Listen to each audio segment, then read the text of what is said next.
अस्सलाम वालेकुम स्टूडेंट्स, कैसे हैं आप लोग? ठीक ठाक हैं स्टूडेंट्स। आज हमारा जो चैप्टर है वो है इलास्टिसिटी एंड इट्स एप्लीकेशन, और उसके अंदर हम लोगों ने जो टॉपिक पढ़ना है स्टूडेंट्स वो है इलास्टिसिटी की जो टाइप्स हैं, types of elasticity of demand. Students ये हमने यहाँ पे पढ़ना है, ठीक है। तो स्टार्ट करते हैं स्टूडेंट्स। याद रखिएगा कि इलास्टिसिटी ऑफ डिमांड की स्टूडेंट्स तीन टाइप्स होती हैं, ठीक है। एक है price elasticity of demand,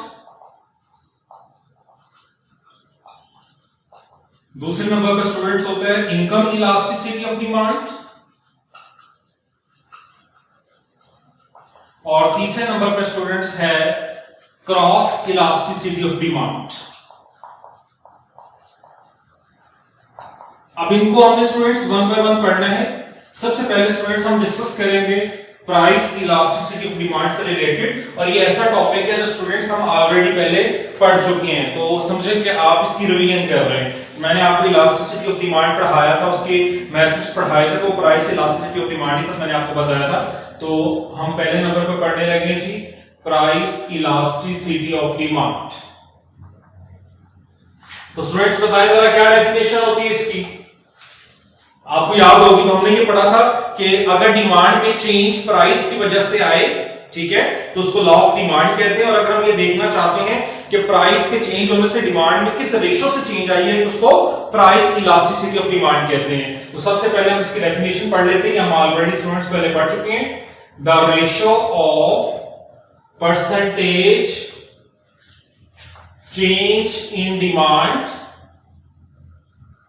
to the percentage change in price, ठीक है। अगर हम देखना चाहते हैं कि प्राइस के चेंज होने से डिमांड में किस रेशो से चेंज आई है स्टूडेंट्स, तो उसको हम क्या कहते हैं, प्राइस इलास्टिसिटी ऑफ डिमांड। फिर स्टूडेंट्स हमने इसका फार्मूला पढ़ना है, ठीक है। फार्मूला हम इसका पहले भी, ये भी मैंने आपको पहले पढ़ाया है, तो बताएं जरा इलास्टिसिटी ऑफ डिमांड को, प्राइस इलास्टिसिटी ऑफ डिमांड को मेजर करने का क्या फार्मूला सिखाया था मैंने आपको। Percentage change in demand, QD भी कह सकते हैं, खाली क्यू भी लिख सकते हैं। डी में इसलिए लिखता हूं ताकि आपको पता हो कि डिमांड से रिलेटेड है, और divide by percentage change in price.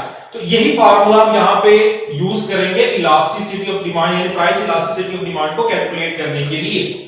यही फार्मूला हम यूज करेंगे प्राइस इलास्टिसिटी ऑफ डिमांड को मालूम करने के लिए। इस फार्मूले में स्टूडेंट्स हमें दो चीजें चाहिए। एक चाहिए परसेंटेज डेल्टा क्यूडी, जिसको फाइंड करने का फार्मूला मैंने आपको बताया था कि हम इसको फाइंड करते हैं जी change in QD divide by Q, और परसेंटेज मालूम करने के लिए 100 से मल्टीप्लाई करेंगे, और फिर हमें मालूम करना है परसेंटेज चेंज इन प्राइस, यानी delta P over P multiply by 100। अब स्टूडेंट्स में मजीद हमें दो चीजें कैलकुलेट करनी है। ऊपर देखें तो ये क्या शो कर रहा है, चेंज इन डिमांड, डिमांड में जो चेंजेस आ रही है ना वो हम कैलकुलेट कर लेंगे, अभी सिखाता हूं मैं आपको। नीचे क्यू है, तो क्यू हम यहाँ पे कौन सा लेंगे, क्यू यहाँ पे क्वांटिटी डिमांड की वैल्यू को रिप्रेजेंट कर रहा है, तो हमने कौन सी वैल्यू लेनी है, इनिशियल वैल्यू, ठीक है, initial value of quantity of demand, ये याद रखना आपने। इसी तरह का आप देखें परसेंटेज हमें कैलकुलेट करनी है चेंज इन प्राइस की, तो क्या फार्मूला, चेंज इन प्राइस, तो प्राइस में जो चेंज आ रहा है उसको ऊपर रखेंगे, और नीचे पी की वैल्यू कौन सी लेनी है हमने, इनिशियल वैल्यू ऑफ प्राइस। तो प्राइस की जो पहले वाली वैल्यू होगी वो हमने लेकर इस पे डिवाइड करना है, और हमने percentage change in price calculate कर लेना है। तो हम स्टूडेंट्स एक टेबल लेते हैं और उसमें से हम ये दोनों चीजें कैलकुलेट करते हैं और फिर मेन फार्मूले में पुट कर देते हैं। तो स्टूडेंट्स हमें दो चीजें चाहिए, एक हमें चाहिए प्राइस जो कि रुपीस में है, एक हमें चाहिए स्टूडेंट्स डिमांड जो कि क्यू के अंदर है, ठीक है। अब हमें पता है कि स्टूडेंट्स प्राइस और डिमांड में कौन सा रिलेशन होता है, इनवर्स रिलेशन होता है, तो हमने इसको इनवर्स रिलेशन के साथ बनाना है स्टूडेंट्स। तो कोई भी वैल्यूज ले लेते हैं। फर्स्ट करें कि मार्केट में किसी भी प्रोडक्ट की प्राइस 2 रुपीस थी, और कंज्यूमर जो है वो उसकी 100 चीजें परचेज करता था, ठीक है। अब मार्केट में जो है वो प्राइस बढ़ के 4 हो गई है, तो जब मार्केट में प्राइस बढ़ेगी तो कंज्यूमर उसकी डिमांड को क्या कर देगा, कम कर देगा। तो हम अज्यूम कर लेते हैं कि वो 50 कर देता है ना, 4 कीमत होती है तो 50 चीजें परचेज करते हैं। अब स्टूडेंट्स इसमें से हम percentage change in QD calculate करते हैं, जिसका फार्मूला है change in QD divide by Q और मल्टीप्लाई बाय 100। तो अगर स्टूडेंट्स हम इसमें से वैल्यूज निकालें तो चेंज इन डिमांड, डिमांड में चेंज देखें कितने की है, पहले वैल्यू क्या थी 100, बाद में डिमांड में कितनी होगी 50, तो बताएं दोनों में कितने की चेंज आई है, 50 की, लेकिन -50 की, क्योंकि हमने ये पढ़ा शुरू से कि जब भी किसी चीज में डिक्रीज होता है स्टूडेंट्स तो वो चेंज हमेशा नेगेटिव चेंज होती है, तो ये -50 आ जाएगा 100 और 50 में जो डिफरेंस है। उसके बाद हमने डिवाइड करना है क्यू की वैल्यू पर, तो क्यू डिमांड की वैल्यू को रिप्रेजेंट कर रहा है। डिमांड की दो वैल्यूज है ना, एक 100 एक 50, हमने कौन सा लेना है, इनिशियल वैल्यू लेनी है। तो 50 और 100 में से पहले वाली वैल्यू कौन सी 100, तो आपने 100 पे डिवाइड करना और 100 से मल्टीप्लाई कर देना है। तो स्टूडेंट्स अगर हम इसको कैलकुलेट करें तो ये आ जाएगा जी -50%, ठीक है। फिर हम स्टूडेंट्स कैलकुलेट करते हैं परसेंटेज डेल्टा पी, जिसका फार्मूला है डेल्टा पी और पी मल्टीप्लाई बाय 100। अब हम देखते हैं जी प्राइस में कितने की चेंज है, तो बताएं जरा स्टूडेंट्स, पहले प्राइस कितनी थी 2, अब कितनी है 4, तो दोनों में कितने की चेंज आई है 2 की, ठीक है। यानी कैसे इन दोनों में हमें चेंज कैलकुलेट करनी है कि 2 की चेंज आई है, ये याद रखिए स्टूडेंट्स। उसके बाद पॉजिटिव 2 है क्योंकि इंक्रीज कर रहा है, तो नीचे आपने पी की वैल्यू कौन सी लेनी है, इनिशियल वैल्यू ऑफ पी, तो दोनों में से पहले वाली प्राइस कौन सी है 2, तो अगर 2 को 2 पे डिवाइड करें और 100 से मल्टीप्लाई करें तो आंसर क्या आएगा जी 100%, ठीक है। तो चेंज इन प्राइस आ गया। तो अब स्टूडेंट्स हमने कैलकुलेट करना है प्राइस इलास्टिसिटी ऑफ डिमांड, हम ईडीपी लिख सकते हैं, ईपी भी लिख सकते हैं प्राइस इलास्टिसिटी के लिए। तो it is equal to percentage change in QD, अभी मैंने आपको फार्मूला सिखाया है, divide by percentage change in price. आपके पास दोनों वैल्यू स्टूडेंट्स आ चुकी हैं, तो परसेंटेज डेल्टा क्यूडी आपके पास कितना है स्टूडेंट्स -50 ऑलरेडी परसेंटेज में है, divide by percentage change in price 100 आ गया। तो स्टूडेंट्स अगर -50 को 100 पे डिवाइड करें तो -0.5। अब आपको पता है माइनस साइन क्या करते हैं, इग्नोर, जो ही माइनस साइन इग्नोर कर देंगे, क्योंकि आपको पता है कि माइनस साइन से प्राइस और डिमांड के रिलेशन को शो करता है, तो जो ही माइनस साइन इग्नोर करेंगे क्या आ गया, जो आप हमारा राइट आंसर 0.5। स्टूडेंट्स 0.5 क्या शो कर रहा है, मैंने आपको क्लासिफिकेशन ऑफ डिमांड का भी पढ़ाई थी, लेस देन 1, तो लेस देन 1 आ जाए तो इसका मतलब क्या है कि demand less change than price, के प्राइस के मुकाबले में डिमांड में जो चेंज आ रही है वो कम आ रही है, ठीक है स्टूडेंट्स। तो हमने 3 टाइप्स में से पहले वाली पढ़ ली, price elasticity of demand. Students ये हम पहले से भी जानते थे, तो लिहाजा हमने इसको दोबारा से एक दफा रिवाइज कर लिया।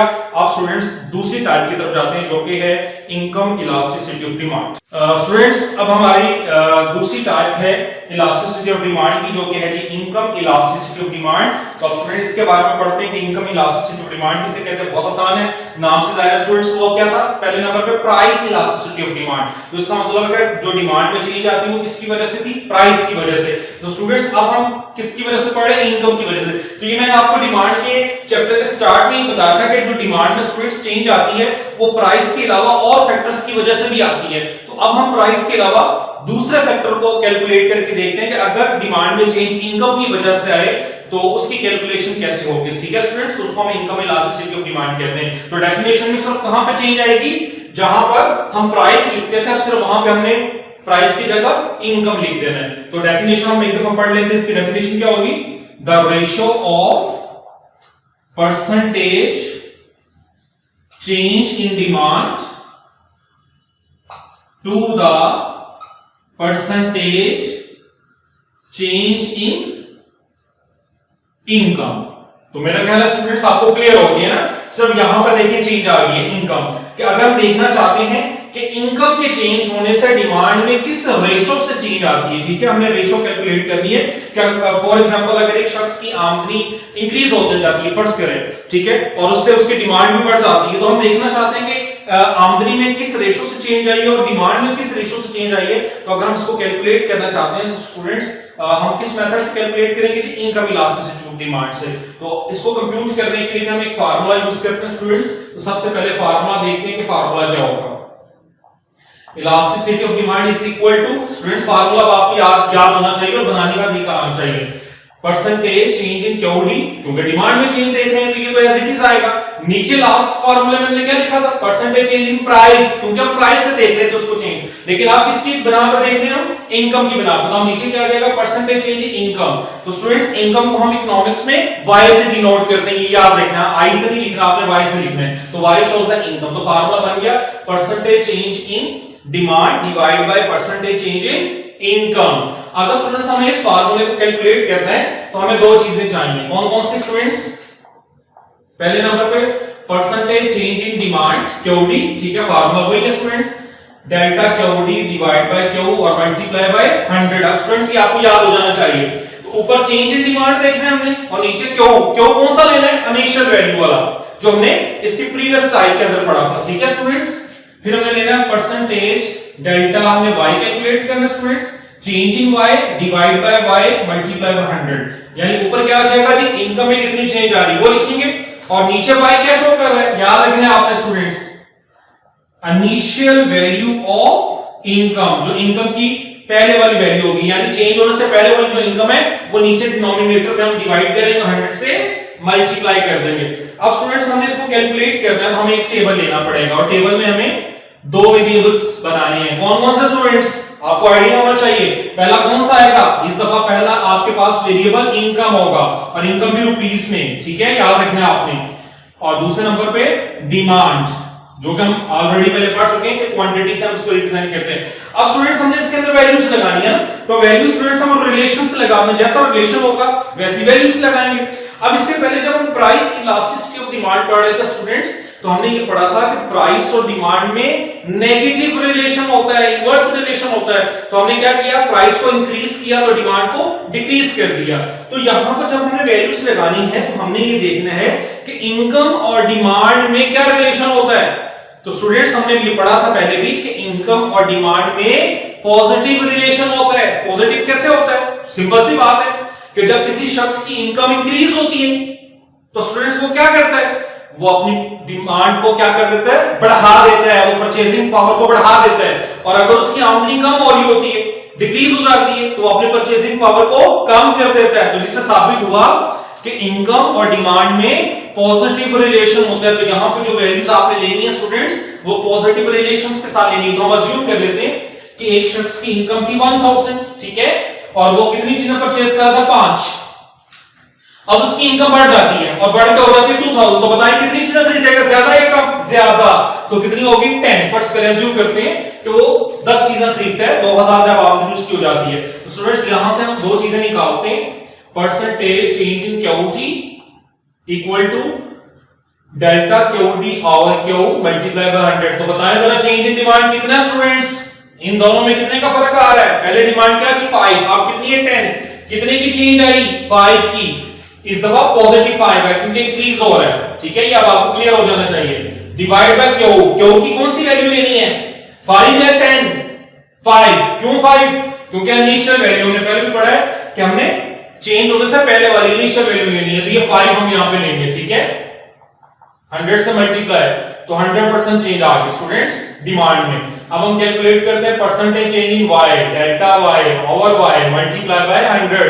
तो देखते हैं इनकम में कितने की चेंज आ रही है स्टूडेंट्स। पहले इनकम कितनी थी, 1000, अब कितनी हुई है, 2000, तो दोनों में कितनी की चेंज है, 1000 की। तो चेंज इन इनकम 1000, ठीक है। तो नीचे हमने क्यों y की वैल्यू कौन सी लेनी है, पहले वाली इनकम, ठीक है, इनिशियल वैल्यू ऑफ इनकम जो मैंने आपको बताया भी है। तो दोनों में से इनिशियल वैल्यू कौन सी है, 1000, तो 1000 से कैंसिल हो गया। यहां पे भी इनकम में भी चेंज कितनी आ गई, 100%। अब हम कैलकुलेट क्या करना चाह रहे हैं, income elasticity of demand. Students हम यहां पे ईडी भी लिख सकते हैं और ईवाई भी लिख सकते हैं, याद रखिएगा, because we want to calculate income elasticity of demand. तो फार्मूला है percentage delta QD divide by percentage delta Y, put करते हैं 100 डिवाइड बाय 100, ठीक है, 100 से कैंसिल हो गया, 1 आ गया, क्योंकि पॉजिटिव रिलेशन है इसलिए हमें नेगेटिव साइन इग्नोर करने की जरूरत ही नहीं है, तो 1 आ जाए। तो स्टूडेंट्स मैंने आपको इससे पहले वाले टॉपिक में पढ़ाया था कि अगर इलास्टिसिटी इक्वल टू 1 आ जाए, जिसको हमने यूनिटरी इलास्टिक लिखा था, उसका मतलब क्या है, अब यहां पे इनकम और डिमांड है तो हम कह देंगे income and demand change with the same ratio, यानी जितनी चेंज इनकम में आई है उतनी चेंज ही डिमांड में भी आई है। स्टूडेंट्स नजर भी आ रहा है, ये देखें, इनकम में कितने परसेंट चेंज आई, 100%, तो डिमांड में कितने परसेंट चेंज, 100%। तो इसका मतलब है कि दोनों में चेंज सेम आ रही, तो जब सेम आती है तो उसको हम यूनिटरी इलास्टिक कहते हैं। ये हमने यूनिटरी इलास्टिक कैलकुलेट कर लिया, ठीक है, यानी इनकम और डिमांड में जो चेंज है वो सेम रेशियो से है। सेकंड पॉइंट भी स्टूडेंट्स हमने कैलकुलेट कर लिया, ठीक है। अब हम तीसरे पॉइंट की तरफ मूव करते हैं जो कि है क्रॉस इलास्टिसिटी ऑफ डिमांड, और बहुत इंपॉर्टेंट है, आपने इसको ध्यान से समझना। तो स्टूडेंट्स अब हमारा तीसरा पॉइंट है, यानी जो हम क्वेश्चन पढ़ रहे हैं, types of elasticity of demand, तो उसकी तीसरी टाइप हम पढ़ने लगे हैं, क्रॉस इलास्टिसिटी ऑफ डिमांड। बहुत इंपॉर्टेंट है स्टूडेंट्स, इसको ध्यान से समझना है। अगर आपको समझ नहीं आती या कोई प्रॉब्लम है तो आपने मेरे साथ शेयर करना, ठीक है। मैं स्टूडेंट्स सबसे पहले आपको बता दूं कि क्रॉस इलास्टिसिटी ऑफ डिमांड होता क्या है। देखिए स्टूडेंट्स, बात दफा ऐसा होता है कि किसी एक प्रोडक्ट की प्राइस के चेंज होने से डिमांड किसी दूसरी प्रोडक्ट की चेंज हो जाती है। बहुत इंपॉर्टेंट बात की है मैंने, इसको ध्यान से फॉलो करना आपने। मैंने आपको कहा है कि बात दफा ऐसा होता है कि किसी एक प्रोडक्ट की जब प्राइस चेंज होती है तो डिमांड उसी प्रोडक्ट की चेंज होने के बजाय किसी दूसरी प्रोडक्ट की चेंज हो जाती है। तो अगर एक प्रोडक्ट की प्राइस के चेंज होने से डिमांड किसी दूसरी प्रोडक्ट की चेंज हो जाए तो उसको हम क्या कहते हैं, cross elasticity of demand. Student ये देखें, फॉर एग्जांपल देखिए, अगर प्राइस ऑफ मटन, अगर मटन की प्राइस स्टूडेंट्स बढ़ जाती है, ठीक है, तो लोग मटन छोड़ के क्या खाना शुरू कर देंगे, चिकन, ठीक है। इसका मतलब है कि मटन की प्राइस को बढ़ने से चिकन की डिमांड क्या हो गई, बढ़ गई। तो एक प्रोडक्ट की प्राइस के चेंज होने से डिमांड किसी दूसरी प्रोडक्ट की चेंज हो जाएगी, तो इसको क्या कहते हैं जी, क्रॉस इलास्टिसिटी ऑफ डिमांड। इसी तरह मैं आपको कोई और एग्जांपल देता हूं, जैसे students price of bat increase, bat की प्राइस बढ़ जाती है, ठीक है।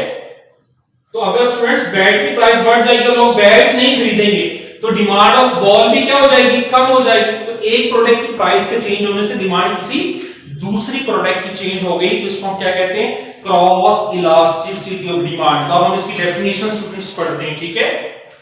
तो डेफिनेशन क्या होगी students, the ratio of percentage change in demand of Y commodity, ठीक है। हम वन कमोडिटी भी लिख सकते हैं, तो चलो मैंने कमोडिटी को उसके नाम से लिखने के बजाय वाई रिप्रेजेंट कर लिया, ठीक है।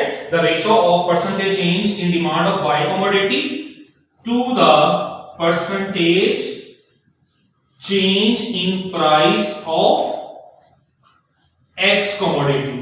तो मैंने दो मुख्तलिफ कमोडिटी के नाम लिखने की बजाय स्टूडेंट्स एक को x कह दिया और एक को y कह दिया। तो मैंने ये कहा कि अगर x कमोडिटी की प्राइस के चेंज होने से y कमोडिटी की डिमांड चेंज हो जाए और किस रेशियो से उसमें चेंज आई वो मालूम करना चाहते हैं, तो उसको हम क्या कहते हैं, क्रॉस इलास्टिसिटी ऑफ डिमांड। तो स्टूडेंट्स फार्मूला क्या हो गया, बहुत आसान है, ठीक है, ध्यान से आपने पढ़ना है।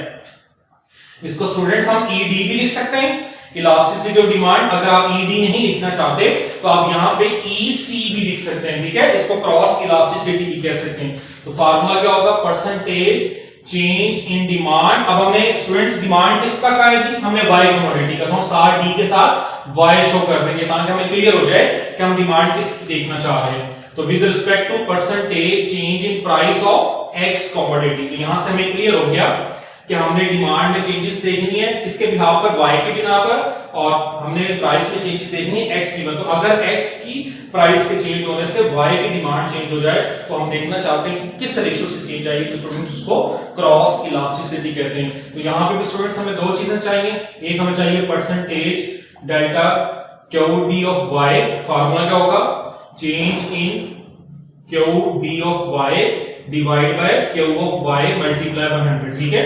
हम देखना चाहते हैं कि y की डिमांड में कितनी चेंज आ रही है, ऊपर रखेंगे, और y की जो इनिशियल डिमांड है, पहले वाली जो डिमांड है, क्वांटिटी है, जो हम प्रीवियस मेथड में भी स्टूडेंट्स पढ़ चुके हैं, अब आप क्लियर होना चाहिए, उस पर डिवाइड करेंगे और 100 से मल्टीप्लाई कर देंगे। इसी तरह हमने कैलकुलेट करना percentage change in price of x commodity, तो फार्मूला बन जाएगा change in price of x commodity divide by price of x commodity multiply 100। तो कौन सी ऊपर किसकी चेंज आएगी, x प्राइस में कितनी चेंज आ रही, चेंज ऊपर रखेंगे, और नीचे p की कौन सी वैल्यू आएगी, initial value of price of x। Students ये याद रखना है आपने, चेंज होने से पहले वाली, ठीक है। अब आपको क्लियर होना चाहिए। अब स्टूडेंट्स हमने इनके लिए एक टेबल बनाना है, तो टेबल में हमारे पास दो कॉलम होंगे स्टूडेंट्स, कौन से होंगे बोला, प्राइस ऑफ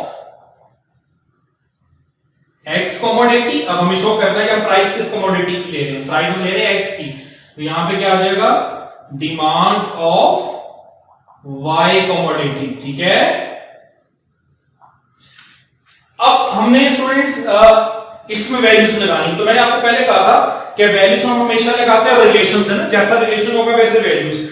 अगर हम सिंपल प्राइस और डिमांड का रिलेशन देखें जो कि हमने लॉ ऑफ डिमांड में पढ़ा, तो वो सिंगल प्रोडक्ट का होता है ना, law of demand single product में होता है, जिसकी प्राइस हम देख रहे होते हैं उसी की डिमांड को फॉलो कर रहे होते हैं, ठीक है।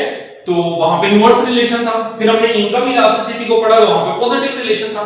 तो यहां पर वैल्यूज लगाने से पहले हमें ये देखना है कि आया क्रॉस इलास्टिसिटी में कौन सा रिलेशन होता है, पॉजिटिव होता है दोनों कमोडिटीज में या नेगेटिव होता है, ये बहुत इंपॉर्टेंट है।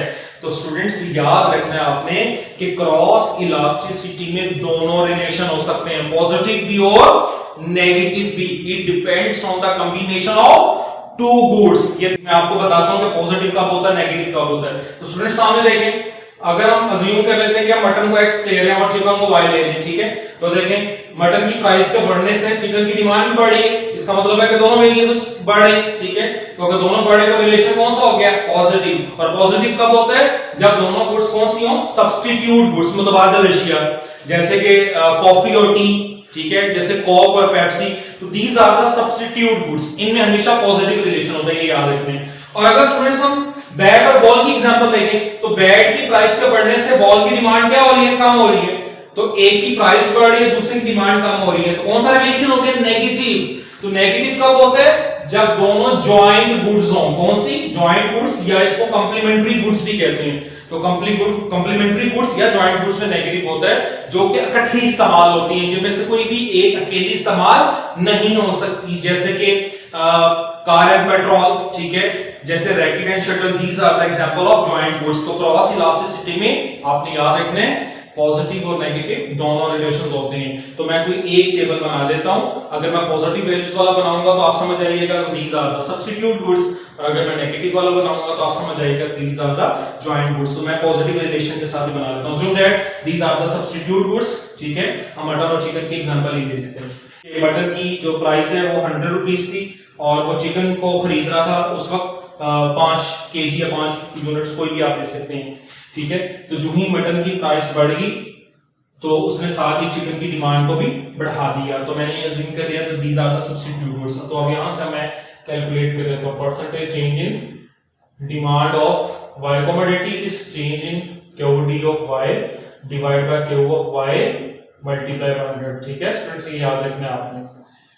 अब हम इसमें वैल्यू पुट करते हैं चेंज इन डिमांड, तो 5 और 10 में कितने का फर्क है स्टूडेंट्स, 5 का, ठीक है, और divide by initial value of demand, तो 5 इज द इनिशियल वैल्यू जो पहले वाली डिमांड है।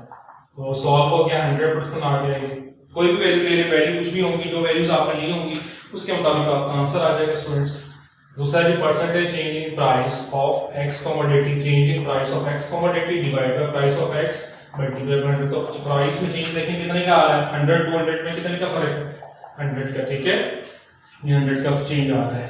उसके बाद इनिशियल वैल्यू ऑफ प्राइस कितनी है, 100 मल्टीप्लाई बाय 100, तो ये 100% आ गया। तो we want to calculate the elasticity of demand और cross elasticity formula percentage change in demand of y divide by percentage change in price of x, तो 100 डिवाइड बाय 100 it is equal to 1। Positive relation था इसलिए हमें negative sign ignore करने की जरूरत नहीं है। तो अगर मैंने ये कंप्लीमेंट्री गुड्स ली होती तो नेगेटिव रिलेशन के साथ क्या होता, तो यहाँ पे नेगेटिव वैल्यू आती है। तो 1 का मतलब क्या है, यूनिट पर इलास्टिक, यानी price and demand change with the same ratio, ठीक है स्टूडेंट्स।